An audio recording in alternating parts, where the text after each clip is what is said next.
got my gizmo here. Thank you. Thank you so much for that beautiful. So there is one presence and one power.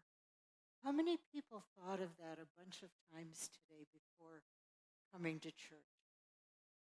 As you drive down the freeway, you find yourself thinking there is one presence and one power. Or at Costco at the checkout line, there is one presence and one power, looking around and experiencing your deep oneness with all the other customers, and when you're pulling out of the parking lot with all the other drivers. That's our teaching, right? That's our teaching, and we've been focusing on oneness throughout the year. And this book of secrets that we are looking at in our Fall Reflections program, I mean, he really writes about that oneness throughout the book in different ways from different perspectives. And spoiler alert, our topic for today is the paths of oneness. I almost wrote to oneness, but that's kind of silly because we have nowhere to go. We are in that oneness with every breath, with every word, with every waking and sleeping moment. So it's the paths of oneness. In this Fall Reflections program, if you have any way at all of participating, please do, because it is a time for us not just to connect more deeply, but that's probably the biggest thing, but to deepen our spiritual experience, to make a commitment to a continued deepening of our spiritual life. It's a time to learn. It's a time to laugh.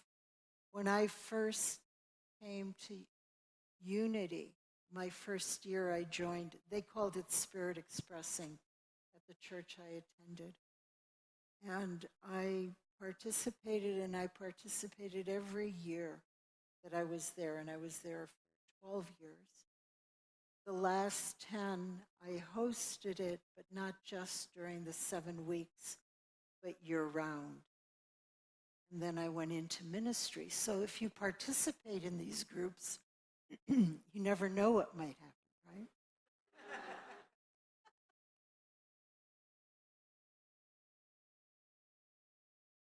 The full title of the book, and it's available in our bookstore, The Book of Secrets, Unlocking the Hidden Dimensions of Your Life, Deepak Chopra. Dr. Chopra is the author. And each week we have a different color. Our projectors don't show the colors sometimes as vividly as I would like, but the color is red if you haven't noticed. And it's a perfect color for the week when we focus on oneness, because oneness really is an expression or the source of the love that arises within us for each other, for our planet, for all beings, for the universe, because the truth of that oneness allows us to experience that love. And we know that, like the first day I held my son when he was born, there was no question of that oneness. When we're with someone we love deeply, we know that oneness from the very bottom of our hearts, from the tips of our toes. We experience it, we know it, there is no doubt. And so we have those moments that really drive it home, but it's the truth always. So the color that represents love and passion and courage is perfect to represent that experience of oneness that we're celebrating today. It's the color of life. It's a very personal color. And everyone looks great in red. You don't have to wear the color that we're celebrating. Someone apologized to me, and it's not on that level. There's no sin involved here. It's if you want to play with the colors, you're welcome to, right? The paths of oneness. One of the paths is what science is telling us today. The reason we need these paths, these practices, is because it's easy to forget. And because of something that Charles and Myrtle Fillmore called race consciousness. Have you all heard that terminology? That is the consciousness of the prevailing culture. That is the consciousness that we're bombarded with every time we turn on a TV set, or every time we go to a shopping center, or every time we drive and we see billboards.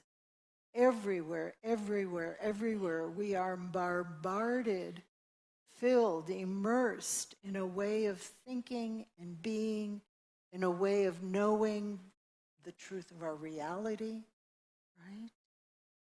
And science is a big contributor to that, but we're lagging behind the science these days in terms of culturally. At one point, science was teaching that this stuff, this solid stuff, the stuff we call matter, was the basic stuff of the universe. That this was solid and real, and all that spiritual stuff was woo-woo, right? And the scientists were pragmatic, and they knew the truth, and they knew that the stuff, the solid stuff, was the basis of our reality. Well, that's old, old, old science. It's been out the door for about 100 years. Okay. There was a new science that was developed early in the 20th century called quantum physics, right? And quantum physics reminded us that not only is this solid stuff mostly space, I mean really mostly space. The model of an atom that existed for a long, long time was if you took something like as large as a football field and you put a dot in the middle of it, that would be the center of the atom, the nucleus. And the electrons that were surrounding this nucleus would be around the edge of the stands.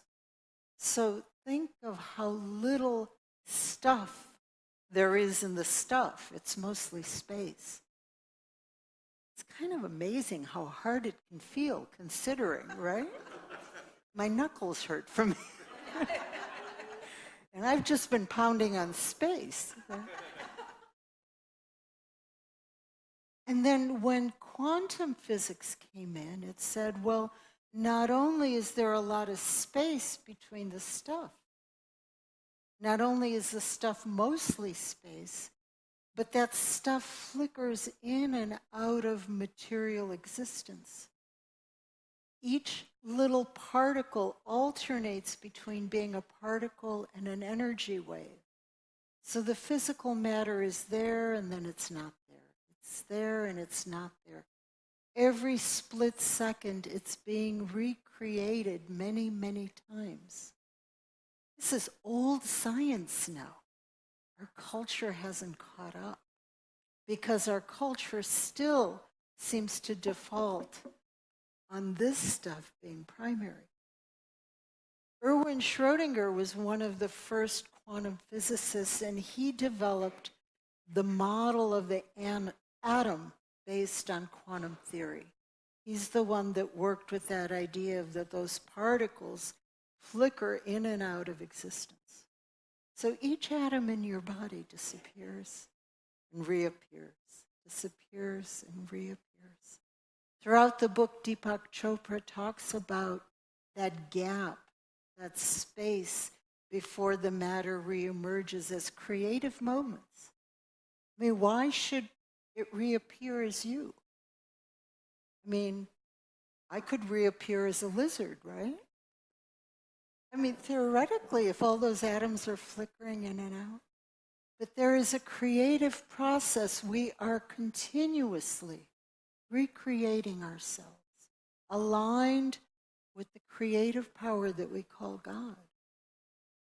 That is why things like healing happen, because we can recreate in a new way, in a different way. So this man who developed this quantum mechanical model of the atom is quoted as saying, quantum physics reveals the basic oneness of the universe. So you hear all these hokey things that science is in opposition to spiritual teaching. Hasn't been for about 100 years. That's old science that may have been in opposition. The other thing that Schrödinger said once was, consciousness is never experienced in the plural. We don't say my consciousness, It's consciousness. It's always experienced in the singular. And this is what his science taught him. So one path to knowing our oneness is the truth, the knowledge that is out there, both in science and spiritual masters and teachers.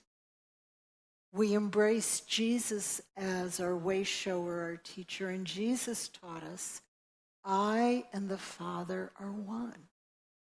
He was not speaking metaphorically. He was speaking truth as he knew it, as he wanted us to know it. And you can replace the word Father with God. You can replace it with universe. You can replace it with truth with a capital T, or spirit, or whatever word resonates with you. But whatever word you use, I and the God of my being are one. There is no separation.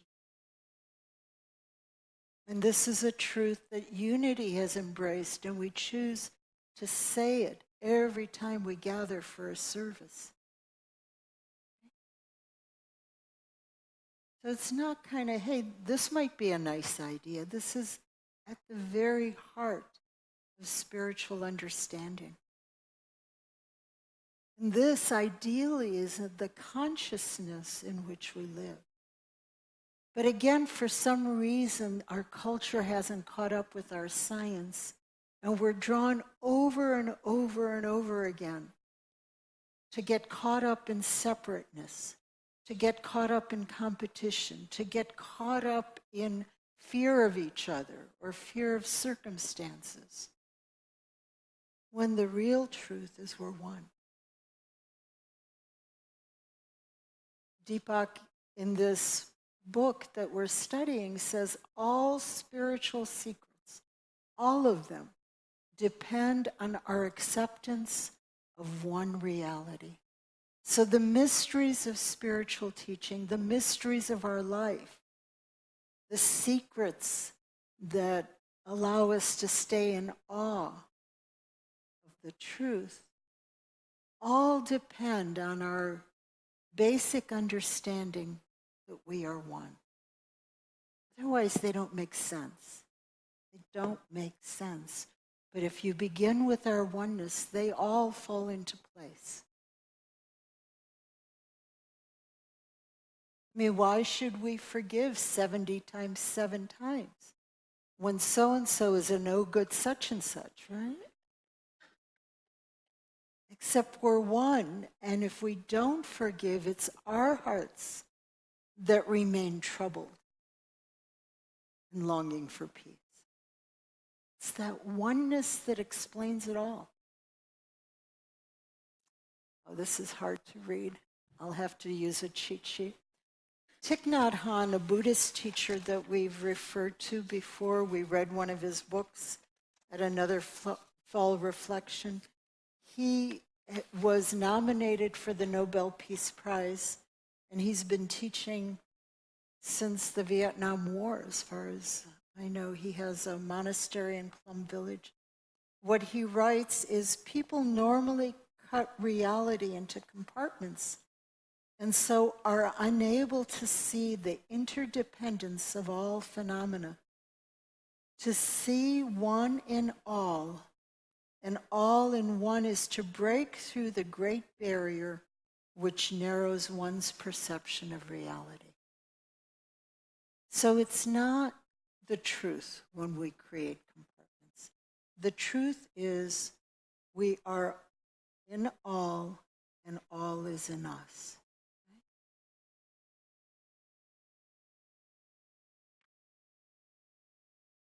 And another teacher, he was a Lakota elder, a holy man, a medicine man, healer, and a visionary.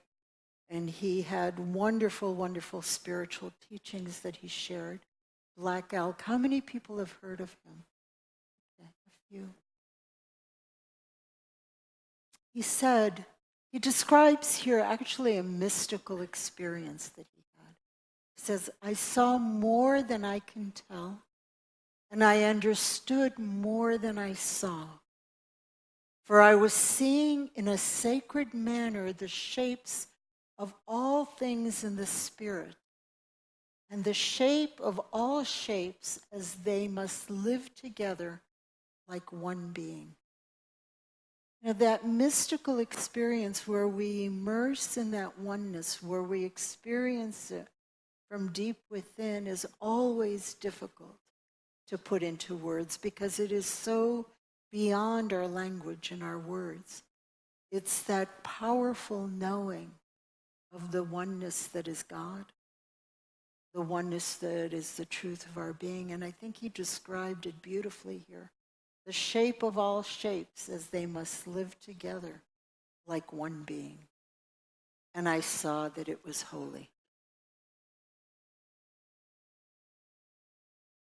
He also said the first peace, in other words, the deepest and the most profound peace, that peace that passes all understanding. The first peace, which is the most important, is that which comes within the souls of people when they realize their relationship, their oneness with the universe and all of its powers. And that is so true when we live in that consciousness of oneness. The peace, that deep, abiding peace, is a given. It's inevitable. It's when we forget and we get lost in separateness that we become afraid of each other. We become angry with each other. We become overwhelmed by circumstances that are out there and separate. But when we remain in that consciousness of oneness with the universe, there is only peace. There is only love.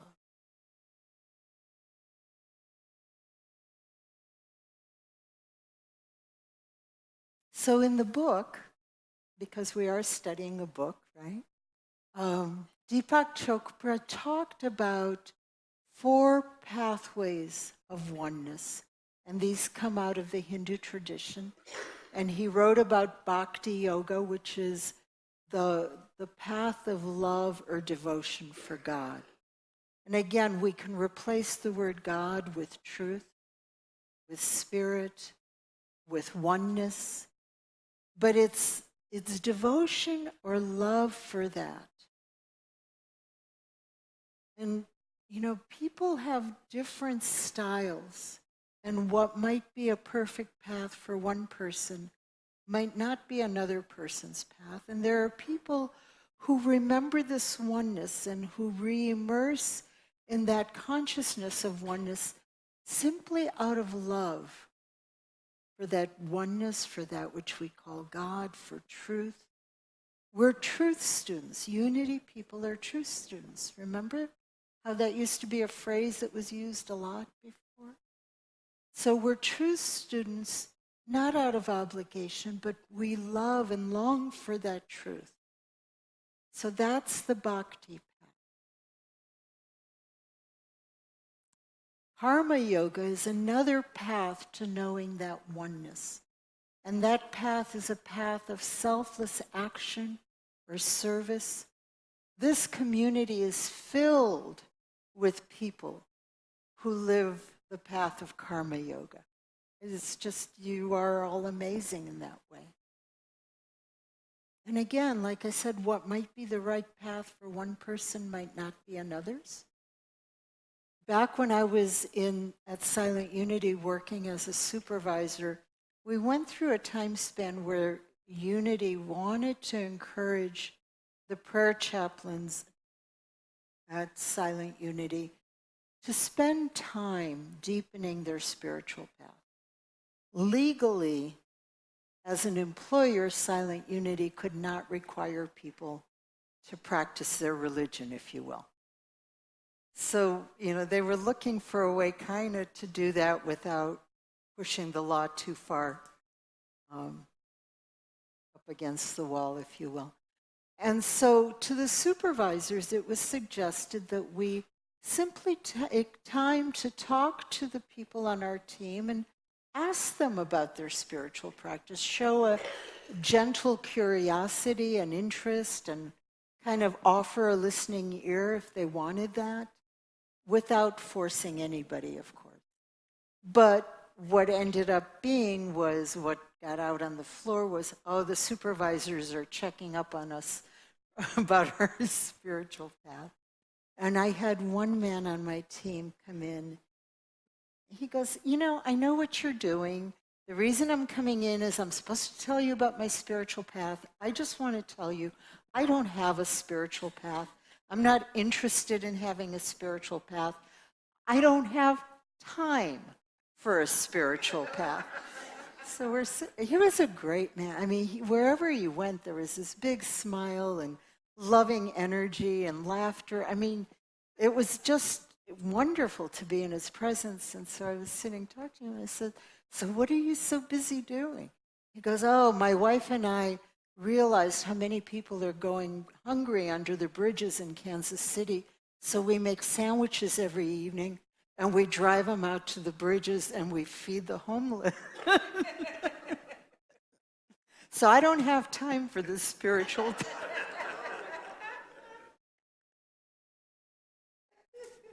For him, spiritual path meant going to an evening service at a church or reading spiritual books, and he didn't have time for that. He was feeding the hungry. And we do that here. We have our Fourth Friday feed, and I really honor the people who show up regularly and do that. That's a beautiful service. Ram Dass, when he was leaving his guru in India and moving back to the United States, his guru told him it was time. He was frightened because he was afraid that without his guru's physical presence, he would lose the discipline of his spiritual path and he would no longer deepen on his journey.